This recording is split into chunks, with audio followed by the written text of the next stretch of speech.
Morning. God is good. All the time. And all the time. God is good. For our opening verse, buksan po natin sa Psalms chapter 19, verse 5.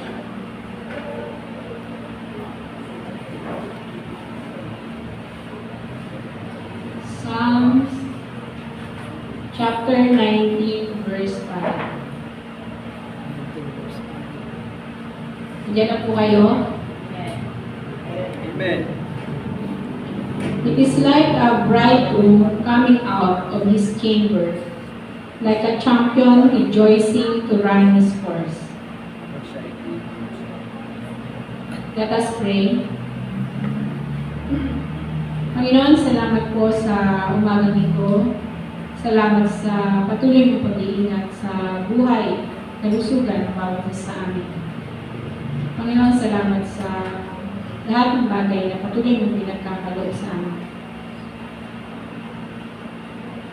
Bless mo rin po, Panginoon, ang buong maghapon, Panginoon, sa aming buhay. Patuloy mo kami ingatan, Panginoon. At ipaliwanag mo rin po ang salita na paliligid namin sa umaga ito. Ito po yung aming hinihiling sa pangalan ni Jesus. Amen.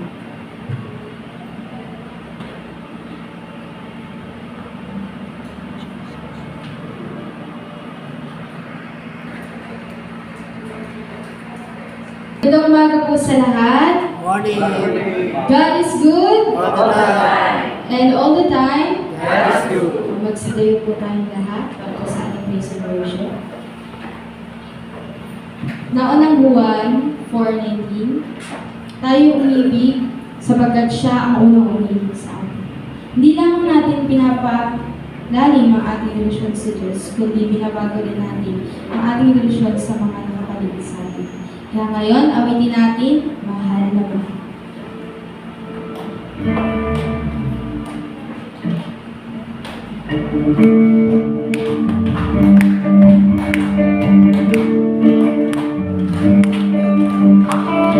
Mahal na mahal kita, Panginoon. Mahal na mahal kita, Panginoon.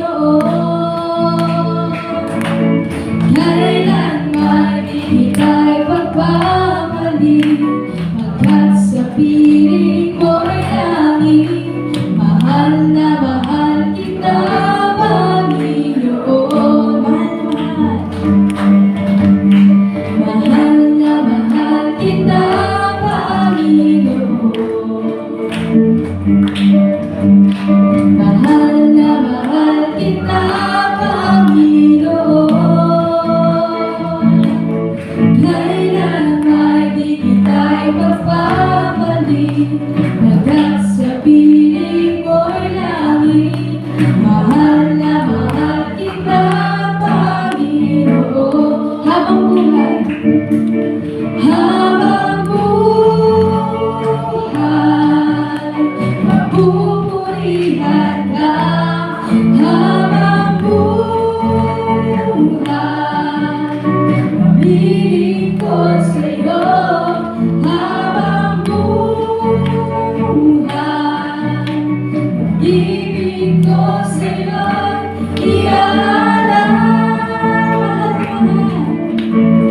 Mahal na mahal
4 says, God is spirit, and those who worship Him must worship in spirit and in truth. Kapatid, hindi naghahanap ang Diyos ng mga perpektong mga awit. Naghahanap siya ng mga pagkumbabang puso na tunay na nagpupuri sa Kanya. Tandaan, we're not trying to impress for man. We impress God. We impress the one who has given us everything. Kaya bigay din natin ang lahat sa Kanya. Awitin natin kahakip ng awit. Kung mayroon lamang ako sa libong buhay, hindi pagkakait lahat sa'yo'y ibibigay. Ngayon pa man sa'kin nag-iisang taglay, ilalaan bawat sali upang ibigin ka nang walang mukha. Kung mayroon lamang ako sa libong buhay, hindi pagkakait lahat sa'yo'y ibibigay. Ngayon pa man sa'kin nag-iisang taglay, ilalaan bawat sali upang ibigin ka nang walang humpay. Kaya ng lahat na hindi mapapagal sa pag-alok, ang puso ko ay sa'yo magmamahal. Sa habang panahon, natatanging kayamanan ko, ikaw ay sumayin. Wagas na pagsinta, iyong tingin, kalakip na awitin.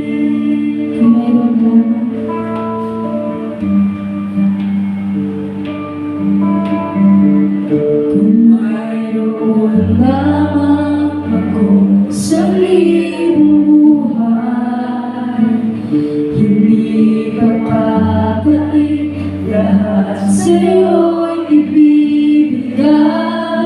Ngayon pa man sa'kin nag-iisang taglay, ilalaan bawat sali upang ibigin ka nang walang humpay. Kaya ng dagat na hindi napapagal sa pag-alok, ang puso ko ay sa'yo nagmamahal. Sa habang panahon, natatanging kayamanan ko, ikaw ay sambahin. Wagas na pagsinta, iyong dinggin, kalakip ng awitin. Gaya ng dagat na hindi napapagal sa pag-alok, ang puso ko ay sa'yo nagmamahal. Sa habang panahon, natatanging kayamanan ko, ikaw ay sambahin. Wagas na pagsinta, iyong dinggin, wagas na pagsinta, iyong dinggin, wagas na pagsinta, iyong dinggin, kalakip ng awitin. Let us pray.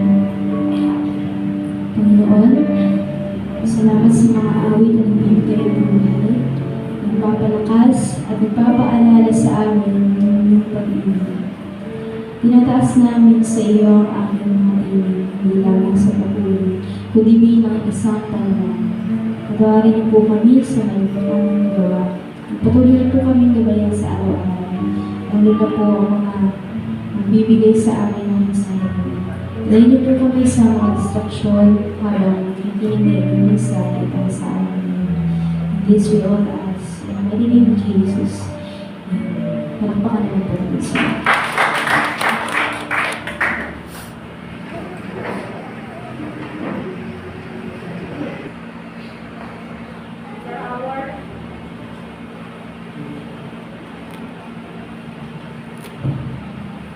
For our responsive prayer. Efeso chapter 6, verse 18 to 20.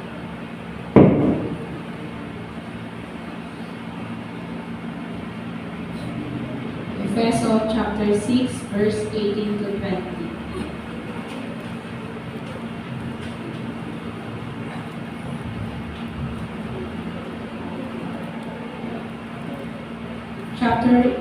Verse 18, manalangin kayo sa lahat ng pagkakataon, humiling at sumamo sa patnubay ng Espiritu. Lagi kayong maging handa at patuloy na ipanalangin ang lahat ng hinirang ng Diyos. Verse 19. Kailangan ka ng mastrong paharita upang magtapon ako ipahiyaw. Iwagan ang magandang balita ito. Verse 20. Dahil sa magandang balitang ito, ako'y isilugo at ngayon nakabilanggo. Kaya't ipanalangin ninyo maipahayag ko ito ng buong tapang gaya ng nararapat.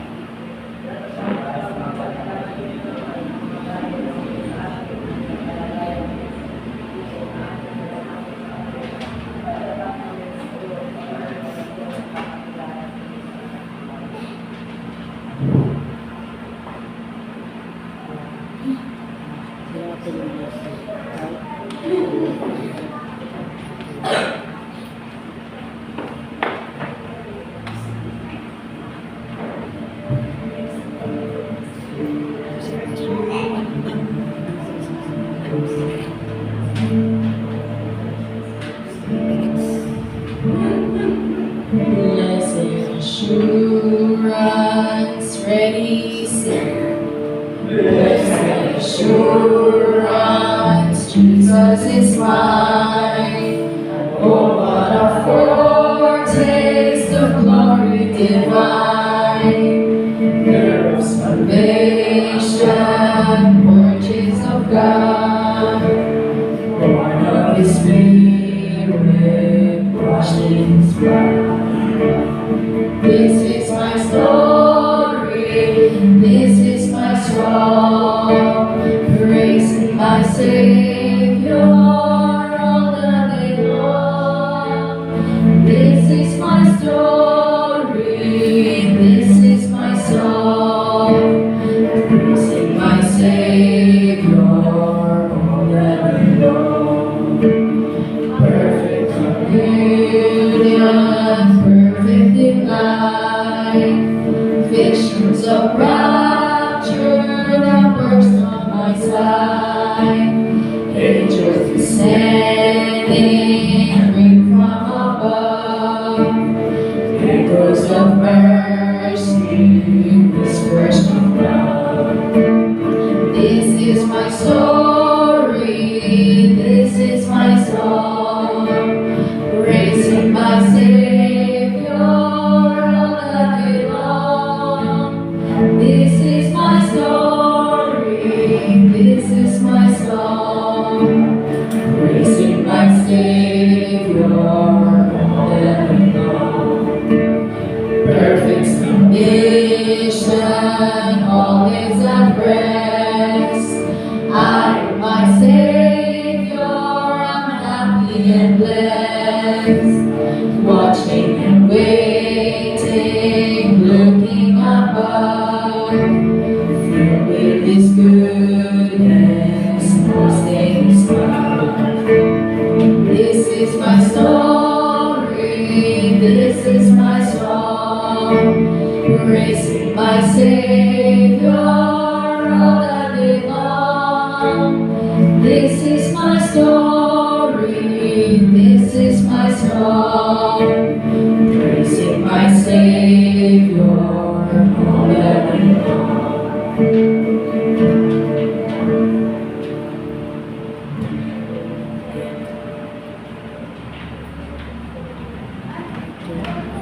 Special number.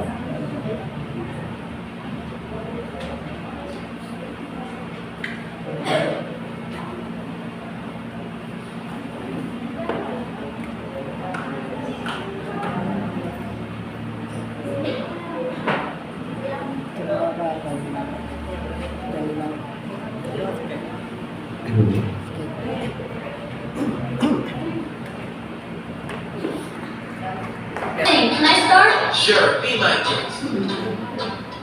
Alright. Alright.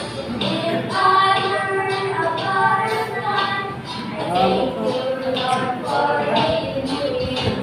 And if I were a robin in a tree, I'd thank you, Lord, that I could see.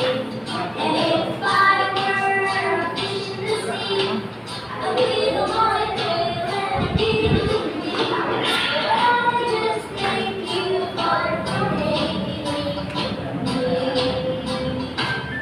Cause you gave me a heart and you gave me a smile. You gave me Jesus and you gave me a child. And I just thank you, Lord, for making me.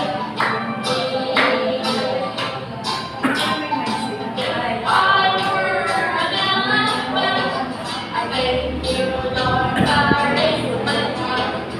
If I were a kangaroo, I'd just hop right up to you. If I were an octopus, I'd thank you, Lord, for my goodness. I just thank you, Lord, for making me. Cause you gave me a heart and you gave me a smile. You gave me Jesus and you made me a child. And I just thank you, Lord, for making me. If I were a wiggly worm, I'd thank you, Lord, that I could swim. And if I were a crocodile, oh, thank you, Lord, for my wisdom. If I were a fuzzy wuzzy bear, I'd thank you, Lord, for the good things you did. But I just thank you, Lord, for making me. Cause you gave me a heart and you gave me a smile. You gave me Jesus and you made me a child. And I just thank you, Lord, for making me. Cause you gave me a heart and you gave me a smile. You gave me Jesus and you made me a child. And I just thank you, Lord, for making me.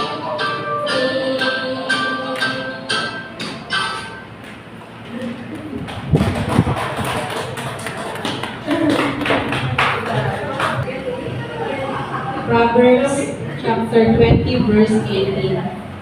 Plans are established by seeking advice. So if you wage war, obtain guidance.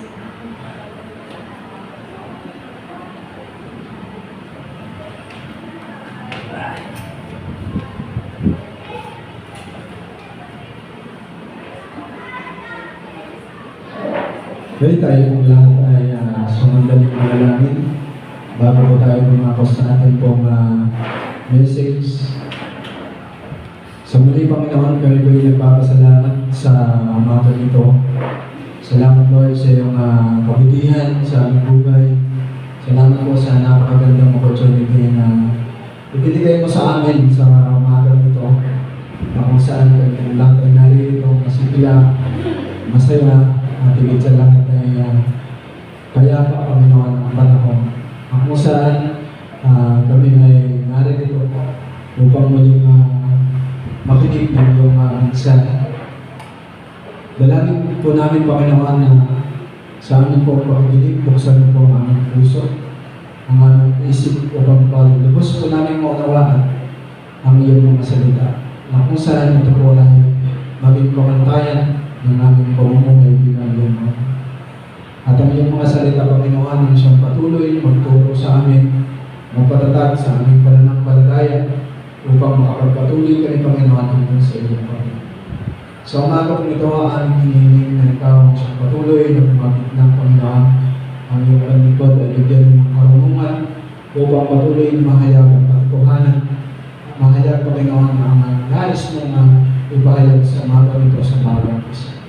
Dalangin mo namin na ikaw ang patuloy na mag-iingat sa aming mga kapatid na papunta dito, Panginoon, nagbabalak na umatin, Panginoon, ngayong umaga.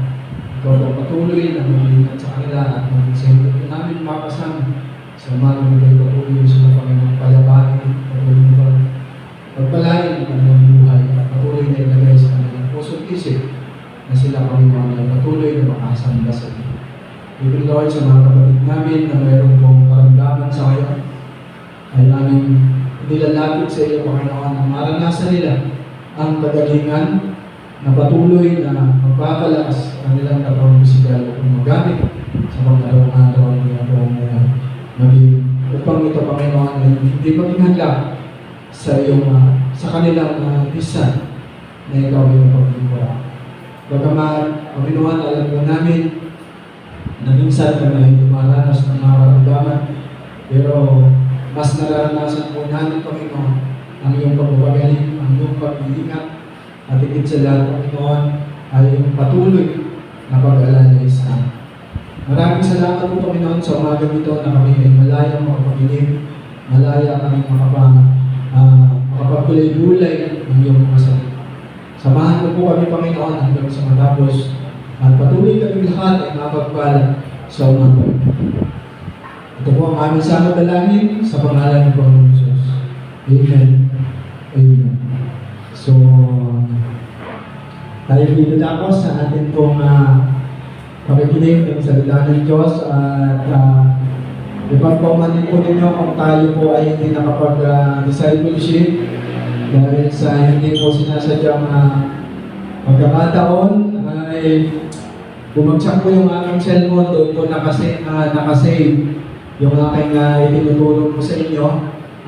Yun, bumagsak at nag-blackout, hindi na po siya ma-open.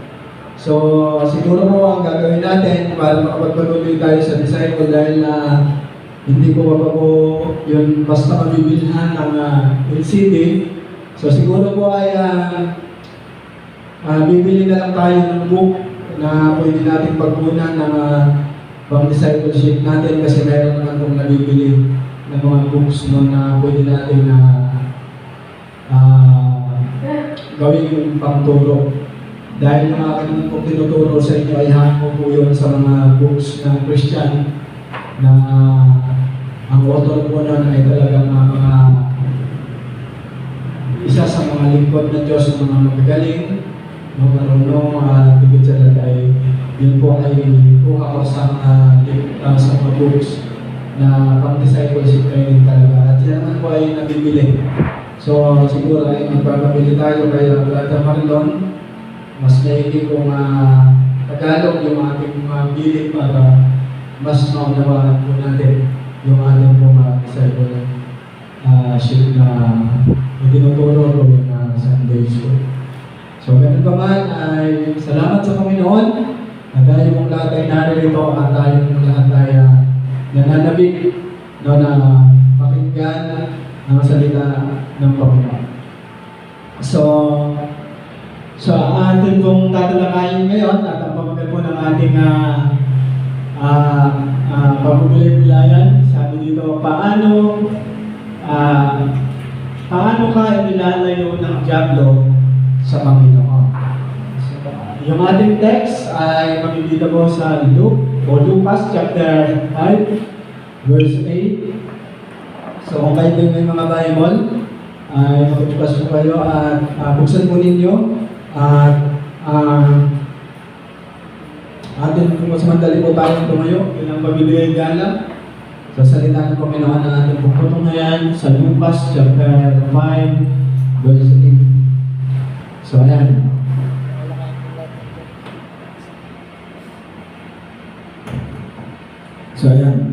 So sabi po ng Luke o Lucas chapter 5 verse 8, nang makita niyon ni Simon Pedro, siya ay lumuhod sa harapan ni Jesus at sinabi, layuan po ninyo ako, Panginoon, sapagkat ako ay isang makasalanan. So pwede na po tayong makaupo. Atin pong pagbulay-bulayan ang mensahe ito na kung saan ay ito po ay magturo sa atin na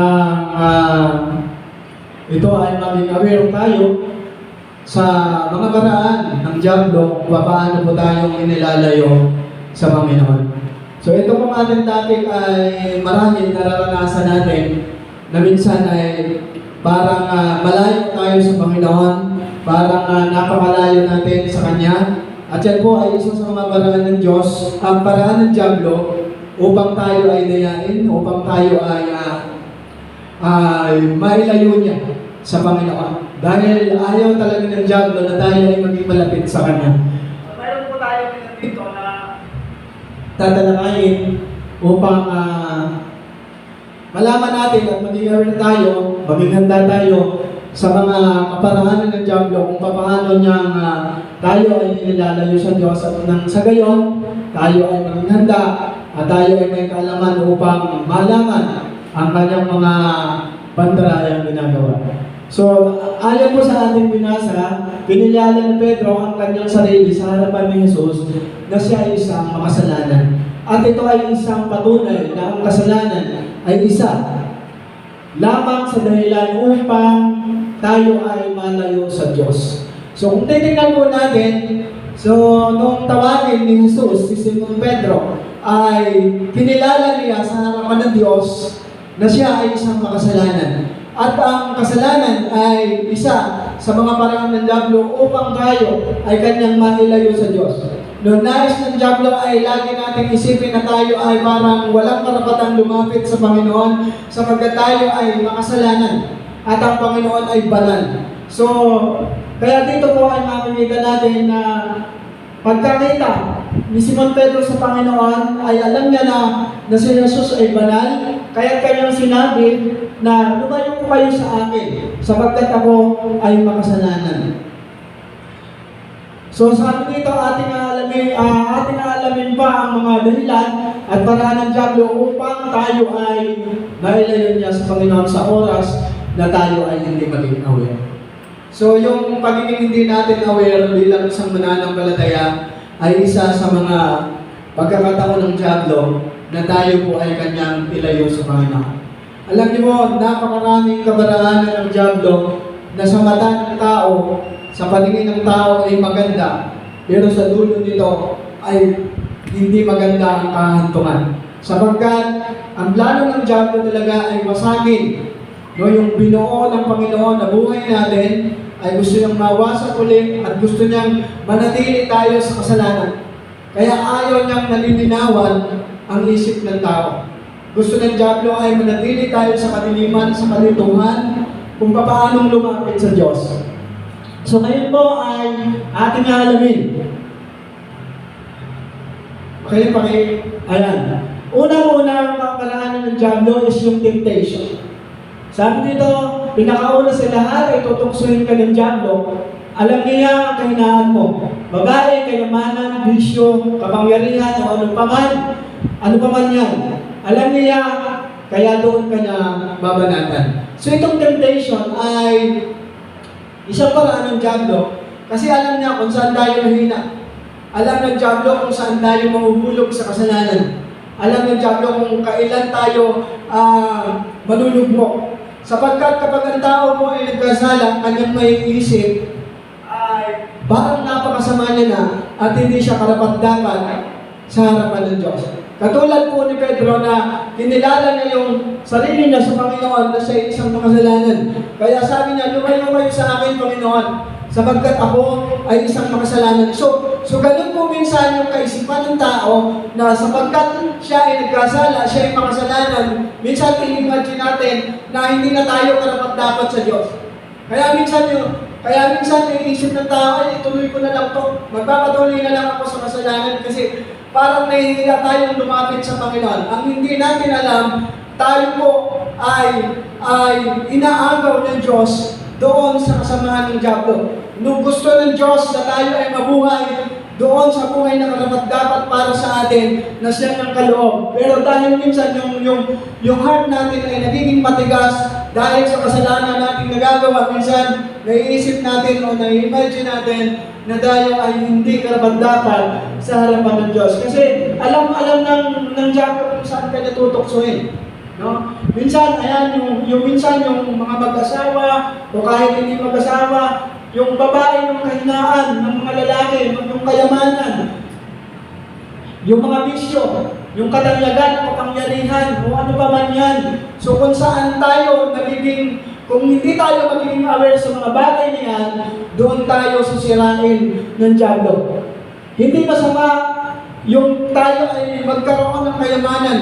No, ang masama ay yung kayamanan ang maging dahilan kung bakit tayo ay malalayo sa Diyos. Sapagkat ang plano ng Diyos talaga, yung mga Kristiyano is maging mayaman, maunlad sa buhay, hindi naghihirap. Pero kailangan nating maging aware na yung kayamanan dapat ay siyang magpapalapit sa atin sa Diyos, siyang magtuturo sa atin na gumawa ng mabuti, sapagkat ang paggawa po natin ng mabuti ay hindi dahil sa tayo ay mabait o dahil sa tayo ay may kagandahang asal. So dapat ating iisipin na tayo ay gumagawa ng mabuti para lamang sa kaluwalhatian ng Diyos. Para hindi po tayo masaktan. Minsan kapag gumagawa kasi tayo ng mabuti na dahil sa ating kagustuhan lamang, minsan kapag hindi tayo binalikan ng mabuti, nagtatampo tayo, nasasaktan yung heart natin. Nasasabi natin, ano ba yan, tinulungan ko na pero yung balik sa akin, masama ka rin. So kapag inisip po natin, mga kapatid, na gumagawa tayo ng mabuti dahil para iluwalhatiin natin ang Panginoon, may bumalik man sa atin o wala, happy pa rin tayo. Kasi ginagawa natin yon para sa kaluwalhatian ng Diyos. So yun yung dapat natin maging kaisipan na sa paggawa natin ng mabuti, hindi para iangat natin ang ating sarili, para papurihan yung ating sarili, kundi ginagawa ko itong kabaitan na ito, tinitrain ko yung sarili ko na maging mabait para sa kaluwalhatian ng Diyos. Kasi kapag yung kabaitan ay ginusto lang natin, may mga tendency na yung ginawa natin ng mabuti, isang balik pa sa atin ay masama, masasaktan tayo. At kapag nasaktan tayo, magkakaroon tayo ng galit, sama ng loob, at yung sama ng loob parang isang lason yan mga kapatid, na siyang sisira paunti-unti sa iyong magandang karakter, sa iyong attitude, na hindi naman dapat yun yung maging attitude mo as a Christian, pero dahil tumubo, dahil lumaki yung sama ng loob mo, so masisira po yung ating pagka-Christian. Kaya kung saan po tayo mahina, doon po tayo babanatan ng diablo. O sa kapangyarihan, gusto mo maging sikat, gusto mo maging tanyag, ayan yung minsan ay diayakap ng maraming tao at hindi na nila sinasaalang-alang kung ano ba ang nangyayari, hindi na nila sinaalang-alang kung makakasakit sila ng kapwa. Basta ang mangyari, sila ay mayroong tinatawag na power. Kaya dyan po minsan bumabagsak yung tao. Yung temptation po is isa yan sa pinakasandatan ni Satan para yung tao ay ihulog niya doon sa maling mga bagay at maisip ng tao na siya ay hindi karapat-dapat sa Panginoon. Kasi minsan kapag naisip namin ako, ay hindi naman ako karapat-dapat sa Diyos, alam niyo po yung nangyari, lumalayo tayo sa Panginoon. Pero alam niyo po mga kapatid, na habang tayo po ay nakakagawa ng hindi tama, ang Panginoon po ay gumagawa ng paraan para ipakita sa atin na tayong mga makasalanan ay minamahal pa rin ng Panginoon.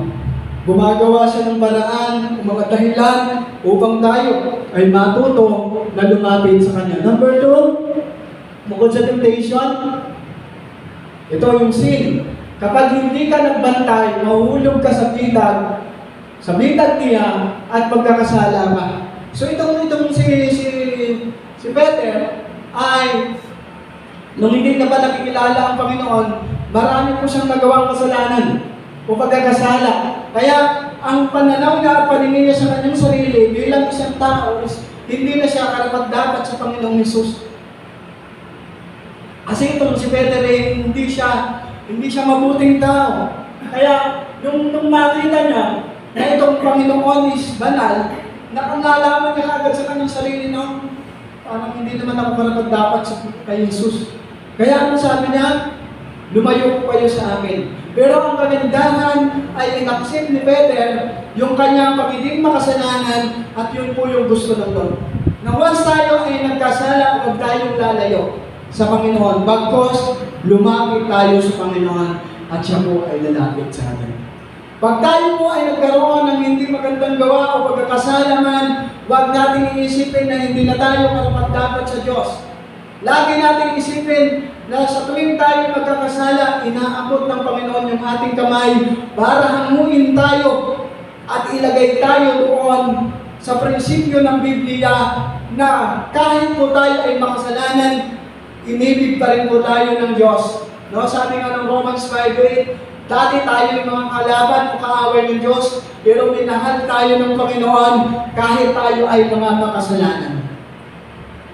So binibigyan tayo ng chance ng Lord na lumapit sa Kanya. Samantalang ang itinuturo ni Satan, kapag ikaw ay nagkasala, tumakbo ka sa Panginoon, lumayo ka.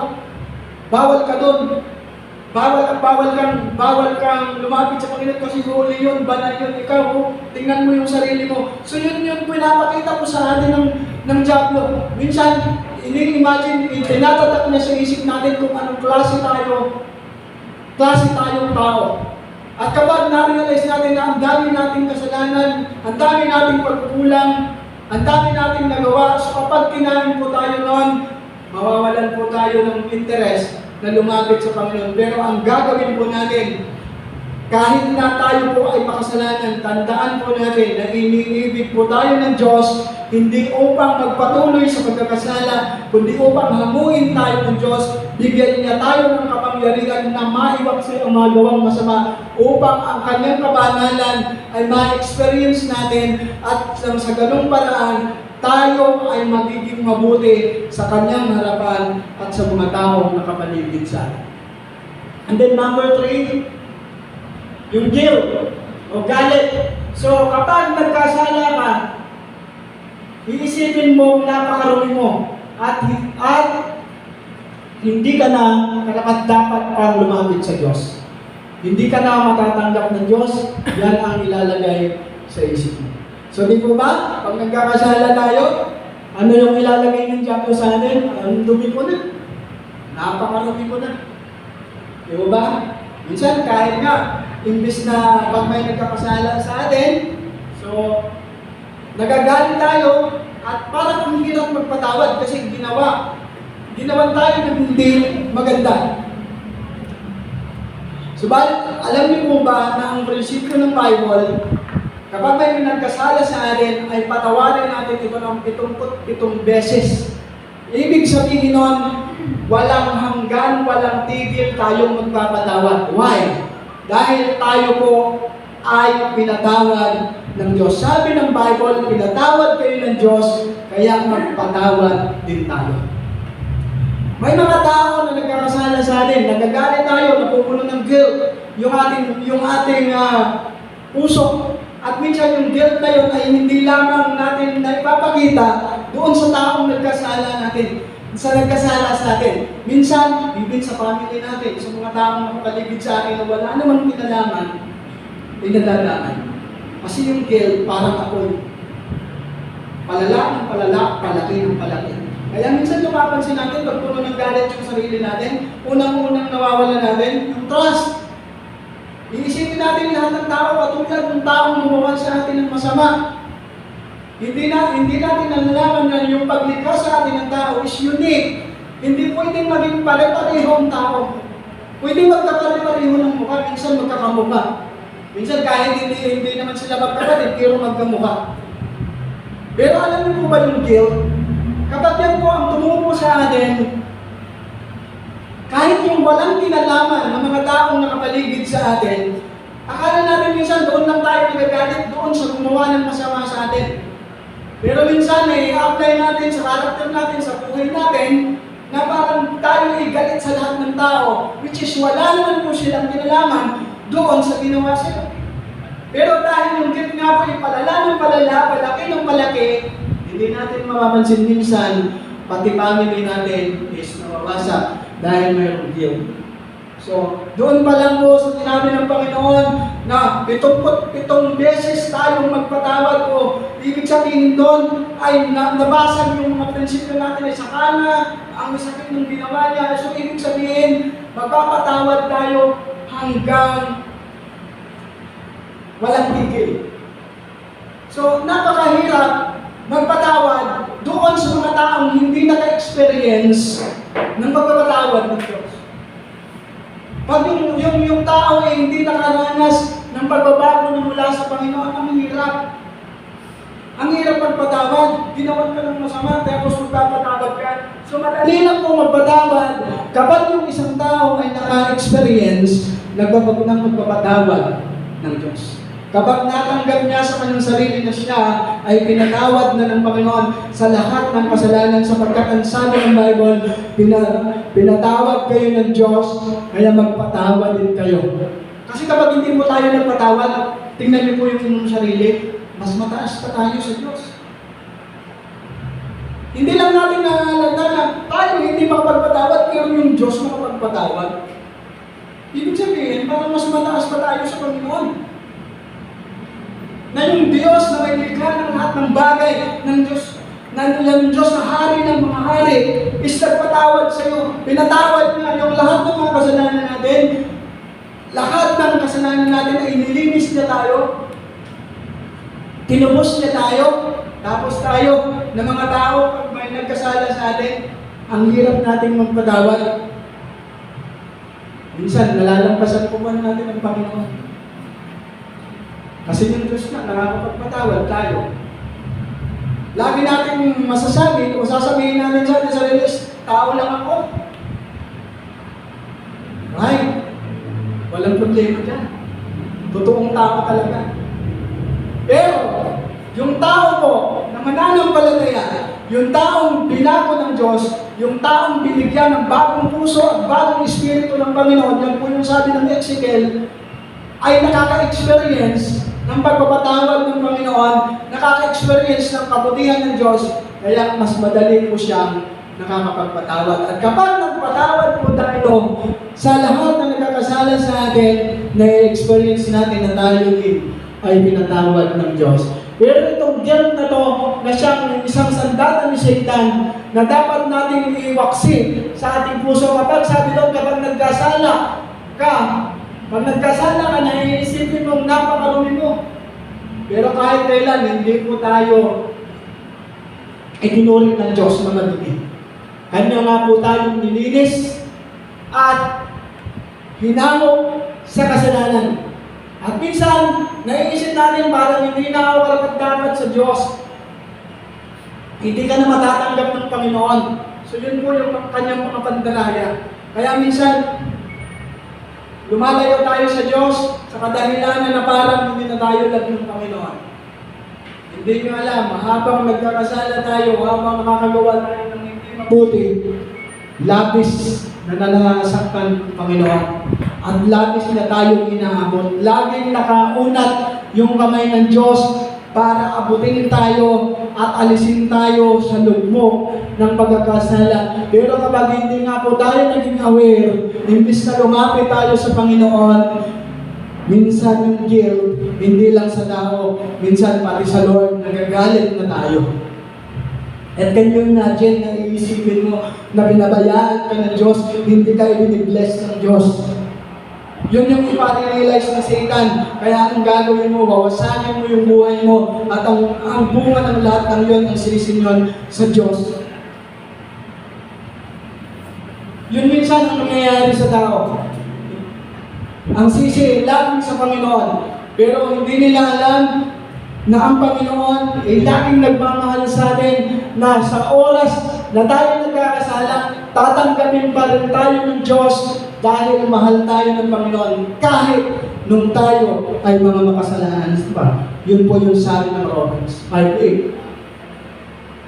Dati tayo hiwalay.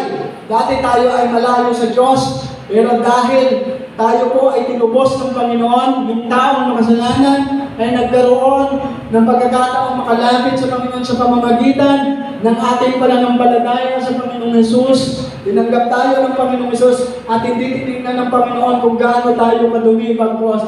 Tinignan tayo ng Diyos bilang kanyang mga anak at tinawag niya tayo doon sa pamumuhay ng makasalanan upang ipakita natin sa lahat ng nakapaligid sa atin yung isang buhay na ganap, yung isang buhay na matotoo, na kapag ikaw ay naging lingkod ng Panginoon, lahat po ay magiging maayos sa buhay natin. So kaya yung guilt, kapag po natin yung panatilihin sa ating puso, sapagkat yan po talaga yung magiging sandata ng kaaway upang tayo ay ilayo sa Panginoon. Yan po yung magiging butas ng kaaway para ma-realize natin na napakarumi na tayo, na itinadayo karapat-dapat sa Panginoon. Ang hindi natin alam, ang Diyos po ay laging nakahanda magpatawad. Kaya dapat tayo po ay lagi rin nakahandang magpatawad sa mga taong nagkakasala sa atin. Kapag na-experience mo yung love ng Lord, kapag na-experience mo yung pagpapatawad sa iyo ng Diyos, napakadali na sa isang Kristiyano na magpatawad. At yung guilt, tapo natin yan. Kasi lason yan. Kasi kapag yung tao ay puno ng galit, wala siyang makikitang maganda sa kanyang kapwa. Kahit yung mga taong walang pinalaman. Kaya minsan yung tiwala natin, kapag mayroong mga tapag nagawan tayo ng masama at hindi natin ina-let go, pag-alipin tayo ng guilt, takot tayo ng tiwala. Kasi huwag ka magtiwala dyan, katulad yan ng lupo sa iyo. Huwag mo ano yan. Ganun din yan kung gagawin mo sa iyo. So ganun po yung laging ini-inject. Kahit na yung taong lumapit sa atin, ginamit pala ng Diyos para iparealize sa atin na kailangan kang lumapit sa Panginoon. Pero minsan, dahil punong-puno ng galit yung puso mo, punong-puno ng galit, so wala po tayong makikitang mabuti. Even yung Panginoon ay lalayuan natin. Kaya yung guilt, isa yan sa pinakamatinding sandata ng kaaway. Na kapag iyong pinanatili, hindi lang ikaw ang wawasakin, pati yung iyong pananampalataya at pagtitiwala sa Diyos. At kapag tumagal pa, even yung pamilya mo, hindi mo na rin ang magkakatiwalaan. Alas lagi mong sasabihin, pareho lang kayo. Kasi hindi natin na-realize na iba't iba yung paglikha sa atin ng Diyos. Unique yung paglikha sa atin ng Panginoon. Hindi yung karakter at pag-ugali ng Father Martoni mapupunta din doon sa kanyang kapatid. Iba yun. Unique po. Kaya minsan, mali yung sinasabi ng mga anak, ay ito talaga yung tatay ko. Pag ako'y nag-asawa, katulad ng tatay ko yung gugustuhin ko ng lalaki. Wala ka nang makikita ng gano'n. Iisa lang yung tatay mo gano'n. Kaya, blessed ka. Pag naging mabuti ang ama mo sa'yo. Kasi wala ka nang makikitang katulad. Kasi magkaiba po ang paglilikha sa atin ng Diyos. Pero pag may guilt, lahat ng tingin sa tao na kamaligid sa'yo, lahat sila, parang imagination mo, gagawan ka ng masama. Ganyan mo katindi yung guilt. Na pag kinain niya ng isip at puso natin, makikita ko yan sa karakter natin. Hanggang sa matuto ka ng gumawa ng hindi mabuti. Hanggang matuto ka ng bumaslang, matuto ka ng manapit, kasi punong-puno ng galit yung puso mo. Hanggang sa mamalayan mo na lang, pati sa Diyos, ang laki na ng galit. Kaya yung dapat gawin sa galit, itapon yan. Ibalik mo yan sa kanan. Dahil wala nang may dudulot na mabuti sa atin. Next. Bukod sa yung justification, kung hindi ka naman mamigilty, hahanap ka ng Bible verse para ma-justify ang kasalanan mo. pero hindi yan ubra. Dahil alam mo sa kaloob-looban mo na mali ka.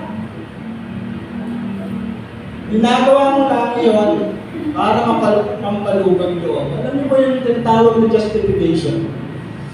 Kapag hindi ka naman guilty, ano yung gagawin mo? Para ma-justify na tama yung ginagawa mo kahit mali, hahanap ka ng verses sa Bible.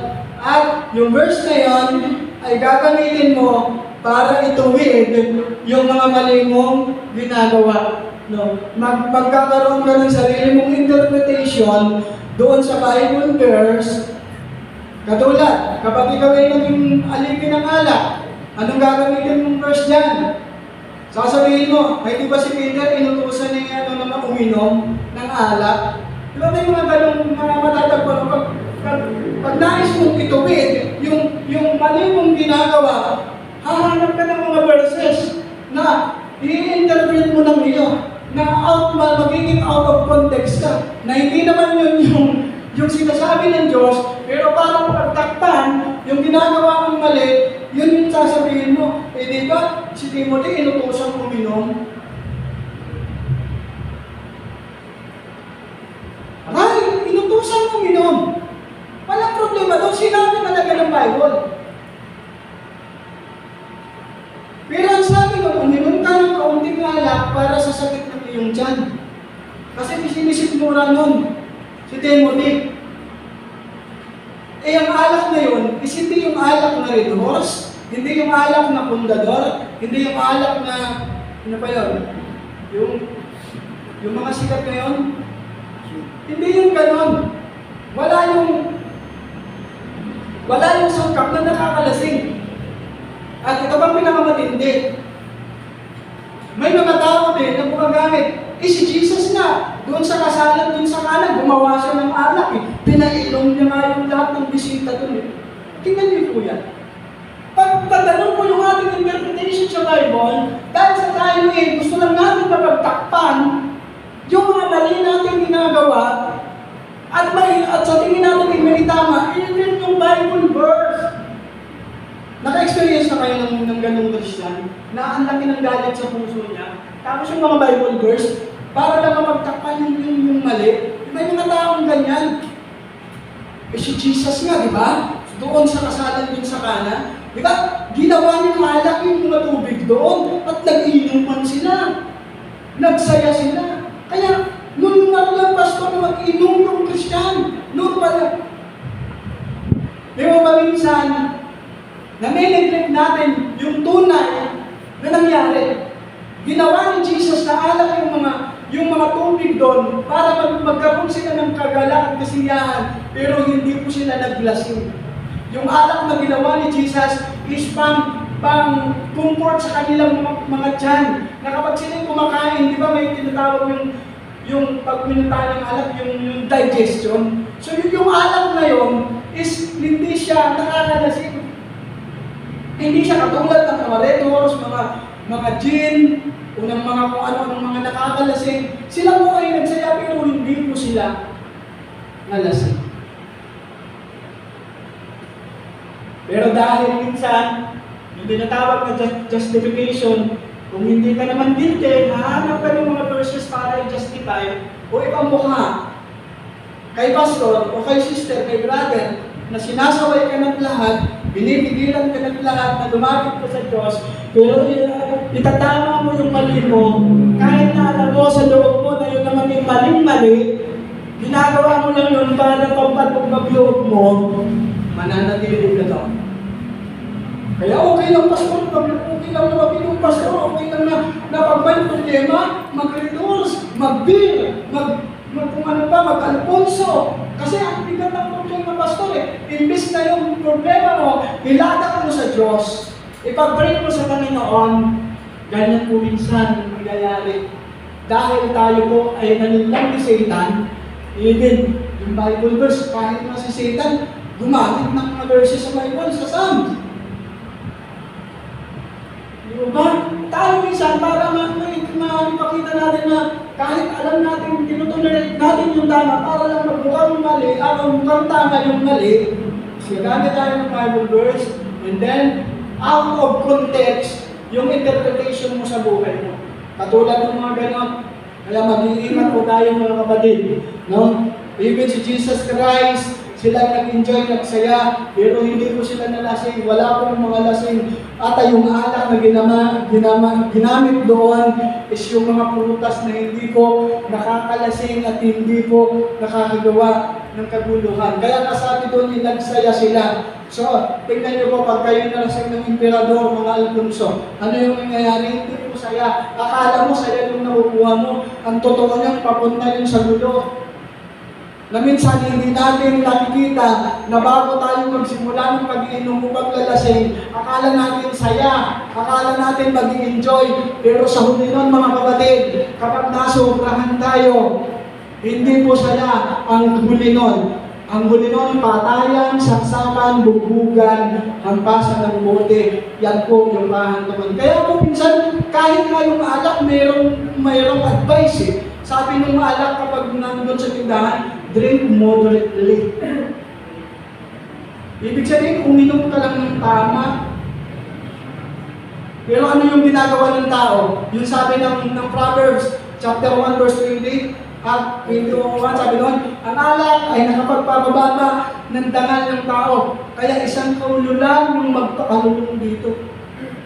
Nakakapagpababa po ng dangal yan. Yung paglalasing, pero minsan nakakalungkot, parang may justify lang. Tama yung ating ginagawa, hindi lang sa paglalasing, hindi lang mag-iibin sa karakter natin. No, minsan, sa pag-uugali natin, at tuturuan tayo ng Panginoon na maging mabuti. Pero dahil nalilitan po tayo ng Panginoon, minsan ang nangyayari, yung salita ng Diyos, binibigyan natin ng sariling interpretation na mali naman yung context. Kaya mag-iingat po tayo. Ganyan po katindi si Satan. And then next, bukod sa justification, is meron pa? All findings. Alam niyo po yan? Naghahanap ka na ng mali sa loob ng church. Imbis na itama mo yung mali mo, ay maghahanap ka ng mali ng iba para masabi mo na higit ka pa rin sa iba. Kahit may nagawa ka mali. Ito yung pagtuturuan. Yung mga ganito, uy, matindi si brother, mas matindi si brother naman sa akin. Yung mga ganon, sampo lang, may mahinga, uy, mas matindi si brother kanina sa akin. Diba? May mga ganon, na yung full timing sa tinatawag, maghahanap ka na ng mali. No? Sa loob, minsan sa loob ng church, imbis na itama natin yung pagkakamali natin, ano yung gagawin natin? Maghahanap tayo ng mali ng iba para masabi mo na mas higit pa rin sa iba kahit may nagawa ka ng mali. Ibig sabihin, sasabihin mo, mas malala yung kay Brother Marlon. Si Brother Marlon, nagnakaw ng manok sa kapitbahay. Eh ako, ang kinuha ko lang naman, sitaw eh. May mga ganun. Mas malala si Brother Maling. Nagwala noon. Ay ako naman, naglasing lang eh. Diba? Mas malala yun si Pastor Arvin, nakita ko, nagpupusoy doon. Eh ako, nanonood lang naman ako doon eh. O, diba? So, ganun yung mga pangyayari, ganun yung iniiksi sa isip natin, hinahanap tayo, naghahanap tayo ng mga taong damay doon na mas higit pa yung ginagawa nila para ma-imagine mo na mas may makasalanan pa kaysa sa'yo. Diyan yung mga teknik ni Satan. Yan yung mga teknik eh.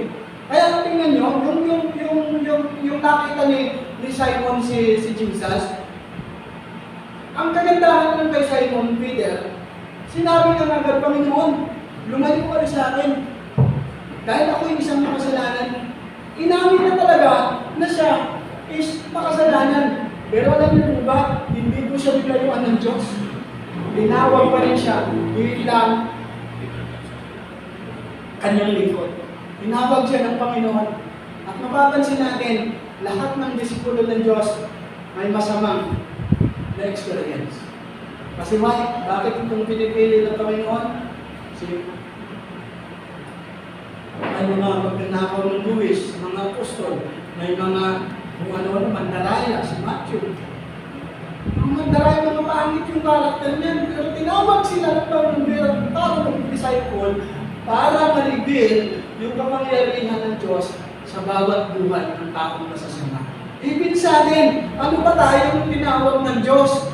Hindi ka naman siguro kriminal, pero napakasama nating klase ng tao. Hindi tayo karapat-dapat sa Diyos. Pero tinawag tayo ng Panginoon at tinawag tayo ng Diyos sa kasalanan para ma-reveal yung kanyang biyaya sa bawat isa sa atin. Alam niyo ba mga kapatid, iilan lang tayo dito.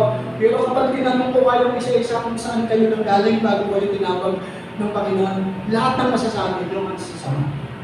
Kung magiging honest tayo. At saan tayo nagmula, ano yung mga ugali natin noon. So kung isa-isa ko sa inyo, kahit wala tayong 40 dito, kapag ikwento nyo kung ano kayo noon, lahat yun puro kasamaan. Pero bakit ka tinawag ng Diyos? Bakit ka, kahit ganun ka, hindi na tinignan ng Diyos yung mga kasalanan ko? Pero itong si Satan, laging pinag-imagine sa'yo yung kasalanan mo. Kasi gusto ni Satan na bumalik ka sa dati para mag-incluse ulit ka. Kasi alam nyo, si Satan takot na yan sa'yo kasi mayroon ka ng Holy Spirit, mayroon ka ng kapangyarihan na pumula sa Diyos. Kaya ang gagawin niya, tutuksuin ka niya yung una nating points. Yung unang point sa atin, yung temptation. And then yan, fault-minded. Ito yung napakatindi rin minsan. Kahit tayo nag-church, pero hindi na tayo sa Panginoon. Ang nakakalungkot dito ng fault-minded na to, minsan may mga tao talaga na nag-church na lang, hindi na para sa Panginoon. Kundi nag-church na lang sila para humanap ng mga taong nagkakamali para ma-imagine nila na mas higit pa yun. Katulad po ng mga sample ko. For example, ako, fault findings ako. Mag-church ako, pero hindi para sa Panginoon. Mag-church ako dahil meron akong purpose. Maghahanap ako ng mas hindi pa sa akin. Kaya maaari kong sabihin, ayan mas matindi si Kuya Manny, mas matindi yun. Mas matindi sa akin yun, si Sister Meg, mas matindi yun. Diba? Kasi Sister Meg, ay mas matindi yun. Ganun po minsan yung iniiksi sa atin mas matindi yun sa akin. Kaya, tama pa rin yung ginagawa. Minsan yung nakakalungkot mga kapatid, na dapat yung purpose ng pagpunta natin sa churches to glorify God, to worship God. Pero ang nangyayari, nag-church tayo para sa gawa ng Diablo. Kaya, iiwasan po natin ito. No, tatandaan po natin, no? Yung mga ganyang mga pananaw sa buhay, yan po yung sisira ng ating malawak na relationship sa Panginoon. Fault findings. And then next, tapos na ba tayo? Ayan, ito yung kasunod. Complainer. Ano po ito? Magiging reklamador ka na. Hindi ka na masaya dahil wala ka nang makita na maganda. Lagi ka nang nagreklamo at eventually, magiging backslider ka. So yan po yung magiging mangyari. Pagkatapos mo magagat ng mali, magiging complainer. Lagi ka na nagreklamo, Pastor, bakit lagi niya ako? Bakit ako lagi yung pinaglilinis mo ng siya? Nandiyan naman si Brother Magluna, nandiyan naman si Sister Meg, nandiyan naman sila. Bakit puro ako? Nagagalit ka na. Yan po yun eh. Nakikinig ka na doon. Hindi ka na masaya sa ginagawa mo. Pag tinawag ka ng pastor, ay brother, tumas mo na sa mga yung bronze sa akin. Bakit ako pastor? Nandiyan si brother Chanley. Wala namang ginagawa yan eh. Wala namang ginagawa. Tingnan sila na pastor. Mga ganun style. So sabi ko naman, hindi na masaya. Wala ka nang nakikita maganda. Wala ka nang makikita. And then, eventually kapag nagtagal tayo, masyado ka nang mareklamo, lahat na lang makikita mo sa church, puro mali. Puro mali. Sasabihin mo na ng isip mo, hindi na ako lalago dito. Pupunta ako sa GIL, sa Victory, o kung saan-saan. Baka doon ako lumago. Pero ang problema niyan, hindi naman yung church talaga yung magpapalago. Kasi kung ano yung laman ng puso mo pag-alis sa San Pascual Christian Baptist Church, yun pa rin yung puso mo na dadalhin mo doon sa Victory, dadalhin mo doon sa GIL, dadalhin mo doon sa... Yun pa rin yung puso mo. Kaya paglipat mo doon, paglipas ng ilang linggo, puro mali na naman yung makikita mo. Naku, ano bang Jesus ko? Ano bang GIM ko? May mga ganyan. Ano nangyayari? Dahil puno na tayo ng reklamo, nagiging reklamador, puno-puno na, ibig balik. Ito yung nangyayari sa atin. Magiging backslider, wala na nagsintahang papasukan. At ang mangyayari sa'yo, hindi ka na magsisinta kahit kasi tingin mo sa lahat ng church ay pare-parehas, magiging backslider ka na, magkakaroon ka na ng sarili mong pananampalataya at pananaw. Nagnangawa na magiging pananaw mo, kahit saan naman pwede mag-pray. At kahit saan naman pwede naman mag-worship sa Diyos. Kahit mo sa puno ng sating, pwede tayo mag-worship sa Diyos. Yan na po yung maririnig at ibubukan ng bibig natin kapag tayo ay itinutuwid na. Kasi malala na yung sakit spiritual mo. Kaya ngayon ang gagawin mo, sarili mo na lang ang pakibigyan mo.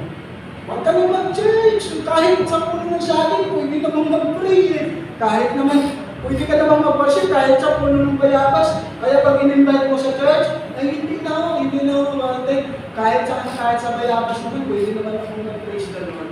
So yun yung matindig. Complainer. At kapag lumala yung pagiging masyadong complainer, magiging backslider, magkakaroon ka ng sarili ng pananaw, lalayo ka ng sa Diyos. At even yung mga nasimulan mo, mawawalang lahat yun, babalik ka sa sarili ng pananaw. At sabi ng Bible, mas mabuting hindi mo pa nakita ang kabutihan kaysa na-experience mo, naranasan mo yung kabutihan ng Diyos tapos lumayo ka. Minsan, mag-iingat tayo kasi si Satan, napakagaling ng daya. Minsan mga kahalit natin, maging responsible tayo sa mga talent na binibigay sa atin ng Diyos. Be responsible. Be aware. Dahil minsan, hindi natin namamalayan, akala natin okay pa, akala natin nagbibigay pa tayo ng kabuti sa Diyos. Pero ang totoo, kahit nag-church ka, yung puso mo is backslider.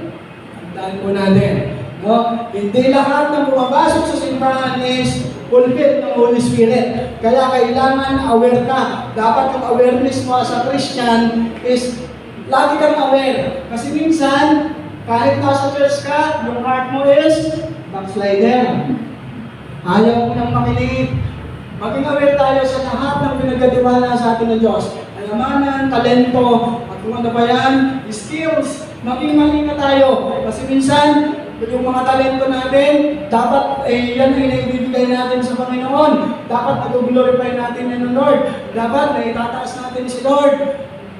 Pero minsan, kapag yung talent natin is, akala natin nag-glorify pa yung Lord, kahit alam na natin mali, nagiging happy pa rin tayo. Minsan, imbis na maawa tayo, papalampakan pa natin yung mga taong backslider yung puso. Sasabihin nila, yung talent ng Panginoon yan eh. Kaya pwede nang gamitin din kahit saan. Pwede pagkakitaan, pwede kang maging sikat. Hindi lang yan pang church pastor. Panglabas din yan. Mali po. Yung talent na binigay sa atin ng Diyos, maging aware tayo kasi minsan, akala natin okay pa. Kasi nga minsan, may mga nangyayari yung physical is nandito, but yung puso is malayo na sa Panginoon.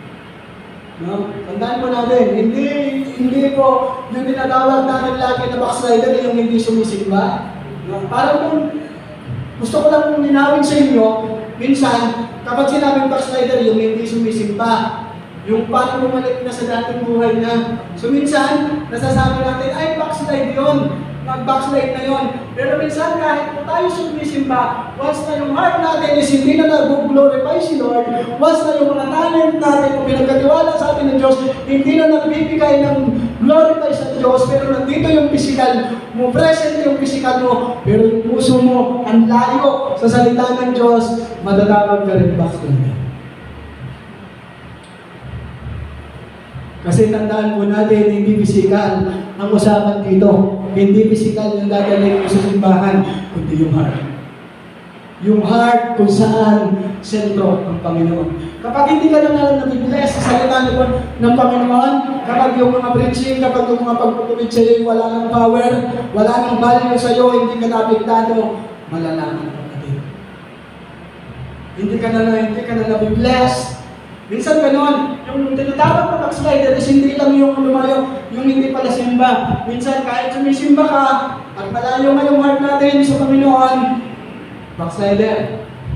Ang tawag doon. Pagkakat wala po tayong nababasang backslider sa Bible, so ito po ay katawagan lamang ng mga Christian na malayo yung puso sa Panginoon. Kaya nga po nilalayo ni Satan yung puso natin. Alam niyo po mga kapatid, hindi yung physical natin yung nilalayo niya, kundi yung puso sa Panginoon. Kaya maging aware tayo. Iyakin natin na kaya tayo nag-church to glorify God.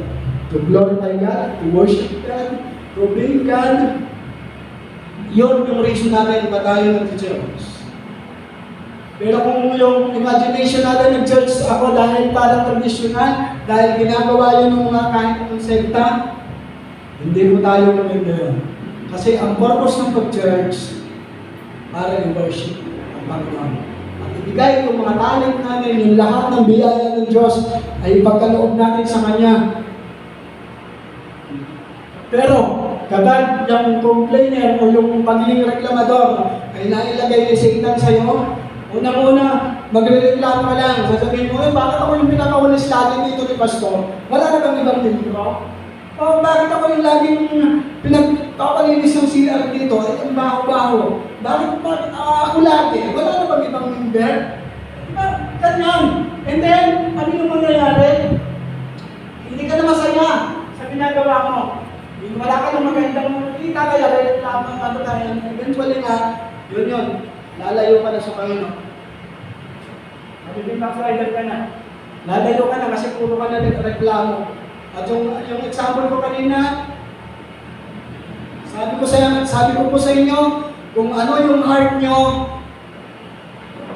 nung umalis kayo dito sa San Pascual Christian Baptist Church, yun pa rin yung heart na dala nyo. Kahit lumipat pa kayo na JIL, Victoria, o anumang Christian Church, kapag yung puso natin ay reklamador na umalis ng San Pascual Christian Baptist Church, kahit saan ka magsuot na church, puro reklamo ka doon. Ano ba ito? Ano ba ito? Bakit ganito?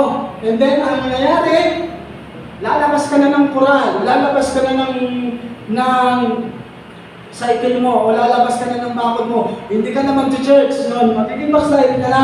And then, ang sabi ko po, magkakaroon tayo ng sarili nating pananaw. Ano yung pananaw na yon? Yung maging malayo na tayo sa Panginoon. Ang sasabihin na lang natin, kahit naman saan, kahit hindi naman magsimpa ng linggo, pwede naman mag-pray sa kwarto, pwede naman kahit saan, pwede naman mag-worship. So yun na po yung maririnig sa atin. Kasi wala na tayong nakikita ng maganda. So yun po yung gagawin ni Satan. Magiging lagi tayong nagkukumplit. Then next, ayan, saan nagsimula ang lahat? Kahit nahulog ka sa patibong ng Diablo. So yun po. May good news ako sa iyo, kapatid. Kahit nasaan ka pa dyan, pwede ka pa rin bumalik sa Diyos. Kung tatanda natin, pwede pa rin tayo bumalik sa Diyos, desisyon mo lang ang kinakailangan. Kapag sinabi mong yes ka kay Jesus, dapat no ka kay Satan. So yan lang po yung ating pong dapat nakatandaan. Hindi po tayo i-justify ng Panginoon, hindi po tayo i-judge ng Panginoon. Mali po yung ina-exist sa isip natin ni Satanas na marumi na tayo, hindi na tayo matanggap-tanggap sa Diyos. Ang good news po, ayan kapatid, kahit saan ka pa doon, saan ka pa nahulog, so balik ka sa Panginoon, desisyon mo lang ang kinakailangan. So kapag sinabi mo yes na kay Jesus, dapat tinatalikuran mo yung gawang masama. So yun po yung dapat natin tandaan. Yun po yung ating conclusion, mga kapatid. At sana ay may natutunan tayo. Wala na rin. Application. Sa ating application, sabi dito, maging aware tayo sa lahat ng daraya ng Diablo. Ang sundalong laging handa sa laban ay magtatagumpay. Ganun din tayong mga lingkod ng Panginoon. Kapag laging handa, hindi tayo magdadaya at may ilalayo sa Panginoon. So tandaan po natin, yung laging handa sa katagumpayan, katulad ng mga sundalo. Pag nag-prepare yan, malaking chance na mag-victory, manalo. So ganun din po tayo. Yan po yung ating katandaan. Lagi kung para hindi po tayo madala at mailayo sa Panginoon ng Diablo dahil sa kanyang mga pagdindang, kinakailangan ay maging handa. No? Maging handa tayo. Maging handa sa laban. No? Ganun din tayong mga lingkod ng Diyos o ng Panginoon. Maging handa upang hindi tayo madaya at mailayo ng Diablo. So yun po yung plan ni Satan. At sana yung anim na yun na puntos na atin pong nakita is magbigay sa atin ng paalala na tayo po kailanman ay hindi po tayo tatanggihan ng Diyos. Kailangan mo lang gumawa ng desisyon sa buhay mo. Kung isusuko mo na ba ang buhay mo sa Panginoon, kung handa ka na bang magpagamit sa Diyos, handa mo na bang ikagawin lahat sa sarili mo, kakalimutan mo na yung sarili mo at ibibigay mo sa Panginoon yung lahat ng meron ka, yung isip, yung puso, yung pananampalataya, desisyon mo na lang ang hinihintay ng Diyos. Walang kwenta sa Diyos kung mamamatay ka pa o mandaraya ka. Walang kwenta sa Diyos kung anong klaseng tao ka. Ang hinihintay ng Diyos, mag-decide ka na lumapit sa Panginoon. Huwag mong pakinggan yung mga pandaraya ni Satan. Sana po ay natututo tayo at sana po ay maging aware tayo na lahat ng pagkakataon ng Diyos ay laging nagbibigay po ng pag-asa. Lalo na sa mga taong handang lumapit sa Panginoon. Tayo po ay manalangin. Sa muli, Panginoon, kami nagpapasalamat sa oras na ito. We thank you, Lord, sa message na binigay mo sa amin upang kami ay maging aware o maging handa sa lahat ng pagdarayan ni Satan. Panginoon, nawa ay patuloy namin makita ang biyaya kahit gaano man kasalimuot ang buhay ng pagdaraanan namin. Minsan, nalilito kami, minsan, Panginoon, nararamdaman namin na parang malayo na kami sa iyo. Panginoon, turuan mo kami mag-decide palagi na laging lumapit, laging yumakap sa iyo, Panginoon. Na once na kami magkakamali, hindi kami itataboy, kundi lagi mo kaming inaabot patungo sa iyo, Panginoon. Iwaksin mo po sa aming isipan ang mga negatibong bagay na minsan ay binibigay ni Satan na minsan akala namin ay tama. Yun pala, Panginoon, ay paraan niya upang kami ay malayo sa pananampalataya. Panginoon, yakapin mo po kami, samahan po kami sa aming paglilingkod at pananampalataya sa iyo. Wala po kami kakayanan minsan na ma-detect ang mga pandaraya ng kaaway, pero huwag niyo po kami ilayo sa iyong presensya upang maging matatag kami at malaman namin, maintindihan namin, Panginoon, na ikaw ang Diyos na magpatawad, Diyos na maunawain, Diyos na naghihintay sa aming desisyon na lumapit at maglingkod sa iyo. Salamat po, Panginoon. Ito po ang aming samudalangin sa pangalan ng Panginoong Jesus. Amen. Amen. So, salamat po. Ang dahil po ay nagbala ng Panginoon sa kanyang mensahe. Ngayon po ay dinaka tayo sa ating pong pagkakaloob sa Panginoon. At kung may inihanda po tayong awitin, ay so kung wala na pong awitin para sa Panginoon, awitin po natin ang sabay-sabay ang give thanks. Give thanks for releasing. Give thanks with a grateful heart. Give thanks to the Holy. Give thanks because His name, Jesus Christ, is God. And now let the weak say, I am strong. Let the poor say, I am rich, because of what the Lord has done for us. Heavenly Father, in the name of Jesus, ang gabi po ang aming pagsalamat sa mga kaloob ng mga anak mo.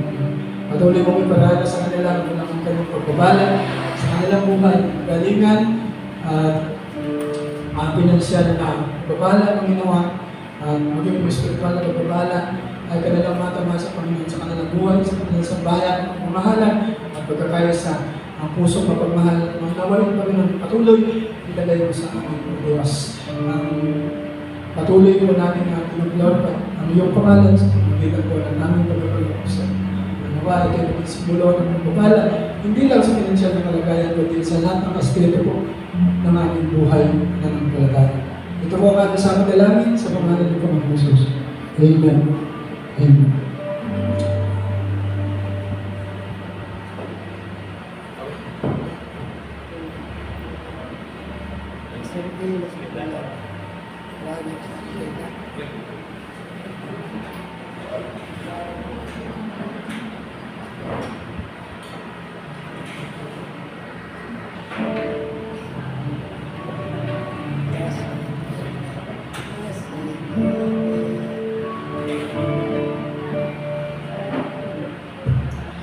When we walk with the Lord, praise sing. When we walk with the Lord in the light of His word, what a glory visions on our way. What we do His good will, He abides with us still, and with all who will trust and obey. Trust and obey, for there's no other way to be happy in Jesus, but to trust and obey. Not a burden we bear, not a sorrow we share, but our toiling of richly repay. Not a grief or a loss, not a frown or a cross, but is blessed if we trust and obey. Trust and obey, for there's no other way to be happy in Jesus, but to trust and obey. But we never can prove that the light of His love until all on the altar we lay. For the favor He shows, for the joy He bestows, are for them who will trust and obey. Trust and obey, for there's no other way to be happy in Jesus, but to trust and obey.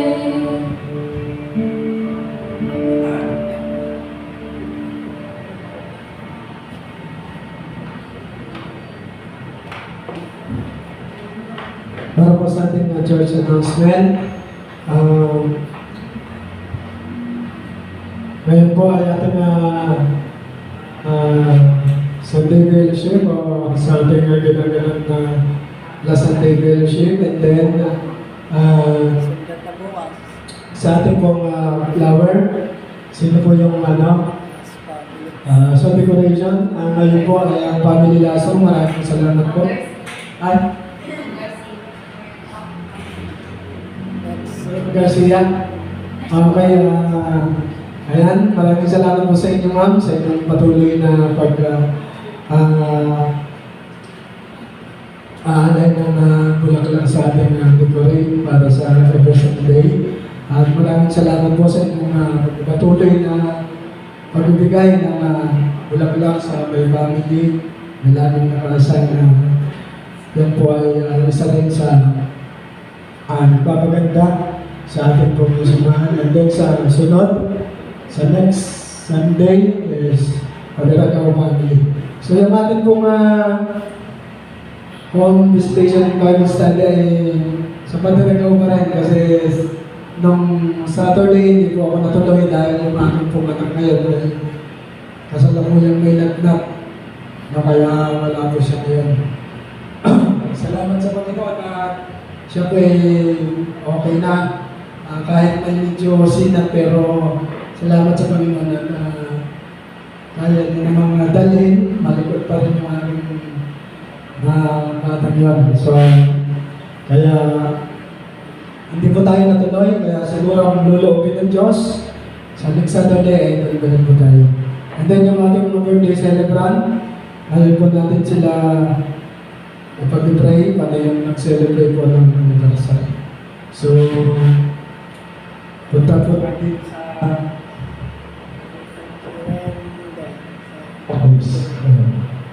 So, punta po tayo dito sa Araman para po tayo para po nang ipag-pray po namin kayo. And then, patuloy natin ang maranasan. Mas marami pong birthday na tayo maranasan habang tayo ay naglilingkod sa Kanya. So, sila po yung celebrate. Punta na po kayo dito sa gitna at kayo po yung ating ipag-pray. Nailiway lang. Si Inay, si Inay. Solo ba yung biyaya ng Panginoon? So, ayan. Bago po tayo manalangin, awitan po natin siya ng happy birthday at pwede po natin siyang batiin muli. No? Awitin po natin. Happy birthday to you, Redin. Sing. Happy birthday to you. Happy birthday to you. Happy birthday, happy birthday, happy birthday to you. Yan, ang buong San Pascual Christian Baptist Church ko ay bumabati sa inyo ng maligayang karawan at bilang kami po ay nagkisa rin sa biyaya ng Diyos na isang taon na naman kayo ay binayaan ng Panginoon. Kaya yan po ay dapat po natin ipagpasalamat sa ating Panginoon. So tayo po ay manalangin para po sa nag-celebrate ng birthday.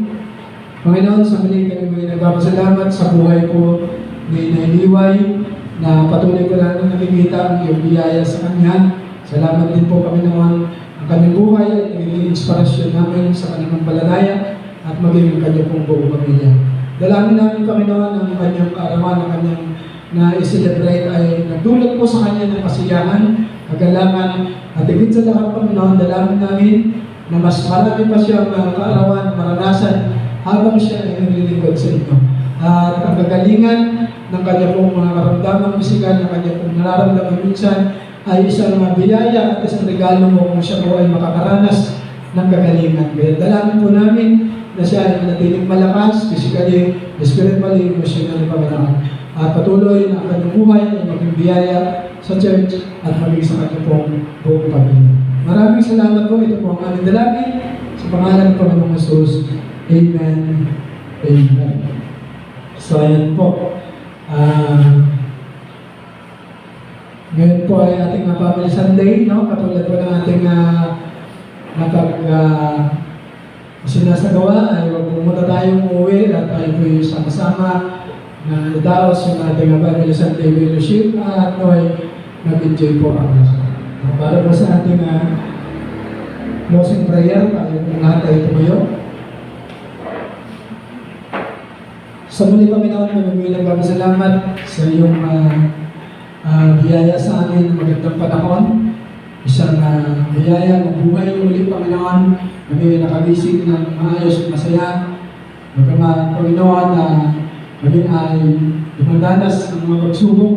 Kami ay lubos na nagpapasalamat sa pagkat ito yung dahilan upang patuloy namin na makita ang iyong biyaya sa lahat ng pagsubok namin po pinaglan namin. Dalangin po namin na saan po naraos ng aming Family Sunday ay maging masaya po ang bawat isa, maging mayapa po at magalak ang bawat isa Panginoon. At maging sa aming pag-iwalay mo, mamaya, ingatan po bawat isa na makarating ng maayos at tigtas sa kanilang pong mga tahanan. Ito po Panginoon ang aming dalangin sa pangalan po ng Jesus. Amen. Amen.